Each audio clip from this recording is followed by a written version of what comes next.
Hello and thank you for joining me today. Well, this is the Monday, September 30th edition of our video devotionals. We appreciate you being with us today, and I do hope your Monday's going well. It is the beginning of the work week and school week once again, and also it's the end of September. So we got one more quarter of the year to go, and I'll talk a little bit more about that tomorrow if I can.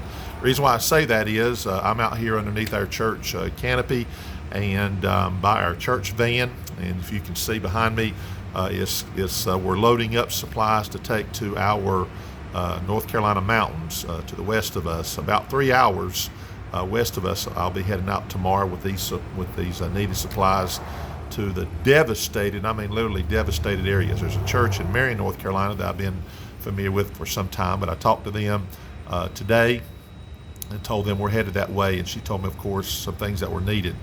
But she said in her church, in their church alone, 20 families literally lost everything. When I say everything, everything.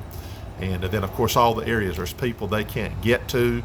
These people can't get out. There is no communications. There is no power. They've got power in one building, so they're literally using that to help, especially help people that are on oxygen, these machines. And so you can imagine someone that needs to have medication, that can't get it, that needs oxygen. And so we're going to do what we can do. So we're out here, and I'm receiving people are bringing things to me from our church, and even some folks from outside of our church. We'll load it up and head up that way tomorrow morning by 8 o'clock. So all that to say, we want you to pray for these folks.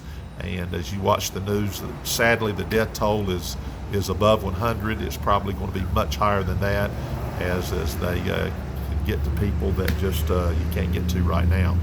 But I wanted to read you something here from the Bible, from the book of James, very, very quickly here. It talks about faith and works. I want to read this to you here. It says in verse number 14 of James chapter 2, give you a chance to find that, James 2:14. What doth it profit, my brethren, though a man say he hath faith and have not works? Can faith save him?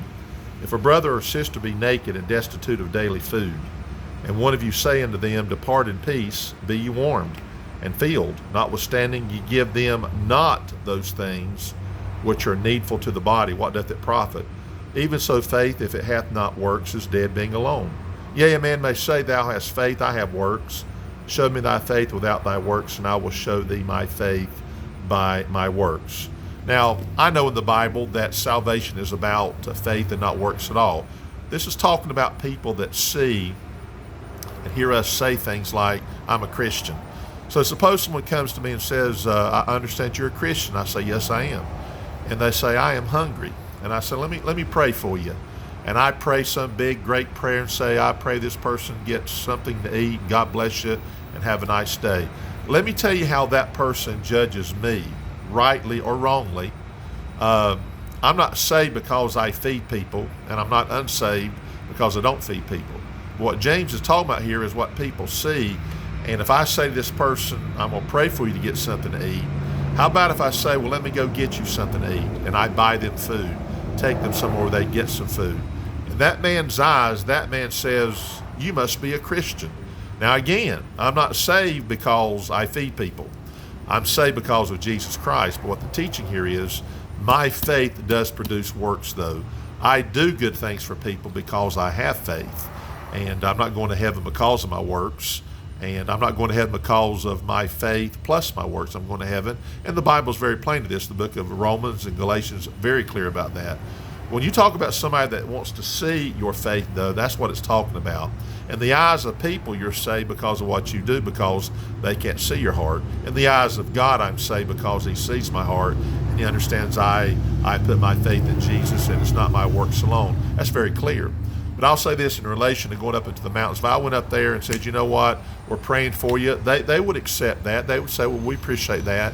But if I have the means and we have the ability to feed and to give people things, then guess what? That's my faith being shown by my works. And I think that's important. So when you can do things for people because of your faith, they see that. and that's important. So pray for these dear people, and pray for the people who's got to get out and help people. There's going to be people that will risk their lives to get to these people and get help to them, and so much has to be done. But pray for our trip as we go up there too, and maybe we can speak to some people just to be a blessing and to give them some needed supplies. And we thank you for listening to us today, and we appreciate you. And Lord willing, we'll see you tomorrow. It may not be that I'm able to. Maybe I'll be so tied up that I can't give you any devotion tomorrow, but pray for us and pray for these people, of course. And thank you for watching our video.